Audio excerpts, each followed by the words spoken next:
Hey everyone, this is Dan Sokolow with another 52 frames behind the scenes video for week 6, Levitation.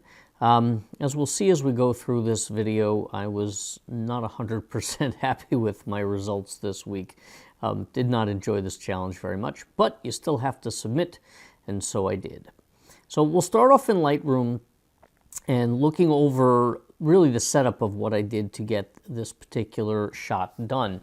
The first thing I started with was the blank space. I wanted during the course of the masking to be able to see what would be behind it if my supports were gone. And so I started off with a shot of just my living room wall here, actually moved the couch out of the way, and that's how I got my space. Now, I took a bunch of different shots here. This one, I actually had both of my subjects in here, the one daughter standing off to the left with her magic hand and magic wand, as well as youngest child standing up here on the couch. And during the masking process, the couch will get removed. I also took a shot of daughter number 1 standing in front of the blank wall, just to give myself the most options possible to see to it that it looked as natural as I could make it. I have my third subject here, that would be the middle child, and placed her sitting on a table covered in a blanket, and that's going to be kind of important, and I'll talk about that later. I wanted the one solid color to make it easier to select it so that I could then mask it out. I did also place daughter number 3 on the table as well, in case I decided I liked that better. And then had daughter number 2 on the couch itself. So I really gave myself plenty of opportunities here to see to it that I had images that I was happy with.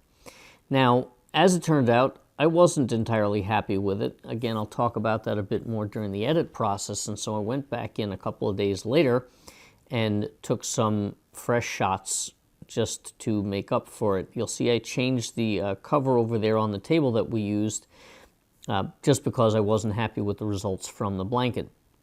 So here's child number 3, here's child number 2, and child number 1 back in again, this time on the alternative cover for the table, so that again when I'm doing the masking it was easier to select it. So we shift over here to Photoshop and we start to see the process. If you can tell up top, I've got about 4 or 5 different versions of this. I just could not get myself happy with it, and I was afraid of tossing out something I might need, and so in the end I made multiple different attempts at edits on this. So I started here with one of the first basic shots that I had, and that's again, I got oldest child standing there on the floor and youngest standing on the couch. Now, when you see as I start to add these layers back in, you'll start to see the masking. Now, here we go for the basic part. The essential function of the mask here is just to see to it that you can remove some things without doing anything permanent. So as you see, I've turned the mask back on this layer, and I'm going to turn the mask back on my cover-up layer. And you can start to see where I leverage the masking to just remove any of the supporting items that were beneath my children here. It's really very simple. Again, this is basics. You just add the layer mask, and then by sitting in the mask and swapping between the white and the black brush, you can kind of paint over the parts you want or don't want, and then undo it if you decide that you're not happy about it. You can see one example here, just as a quick bit. I've changed my mind, I wanted to keep that stuff, so I just hit my brush and I'm painting back over the mask. And that way, if you make a mistake, again, it's not permanent and you can go back in and change it. So my issues with my edit in particular, and you'll see if I zoom in here, that I had a number of things that just did not come out to my satisfaction. You can see there's a little bit of a tone difference between some of the masking layers and the layers behind. I don't understand why, because I took all these pictures basically one right after the other. The lighting should have been just as I had it initially, and yet despite that, the colors aren't matching up, and that was one of my frustrations with this.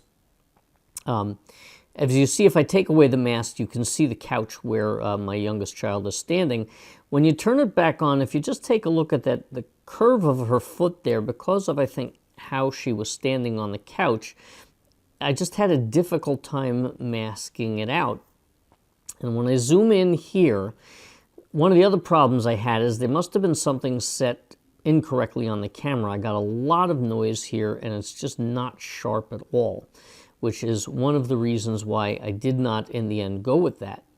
If we shift over here to one of my other variations and zoom in a bit, when I reshot this, I got this much, much crisper, and that's why I ended up making the decision to go with that version of the shoot rather than the one that I did initially. Now, you can see here with some of the masking, some of the troubles that I was having as well. Things weren't matching up. If you see down here at the bottom where the molding on the wall is, I didn't get this sized quite correctly, and so things were not lining up. And this got me, frankly, rather frustrated. So I ended up making a number of corrections where I just changed around what I ended up using in terms of which picture I was going to use. What you see here is I'm getting all kinds of artifacts and little shreds of things left over in this, mostly because of the nature of the covering that was on the table where she was lying. One of the reasons I made the switch and took a second picture with a different cover on the table is that there was something about the nap on the blanket in particular that I think just sat oddly when I was trying to mask it out. Now, one of the other things that I made an attempt to do here was to add a little bit of a shadow. If you noticed on a number of the photos this week, people did what they could to try and see if they could add some shadows. I did attempt it.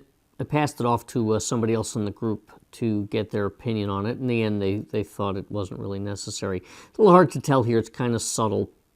So I'll just show you by pulling it out. All I did was duplicate the layer and then basically kill all of the information and brought the opacity down until I had a shadow. It added a certain subtle amount, but I felt, again, it was kind of unnatural. So in the end, I just made the decision not to bother with it. So as you can see, this is basically my final submission.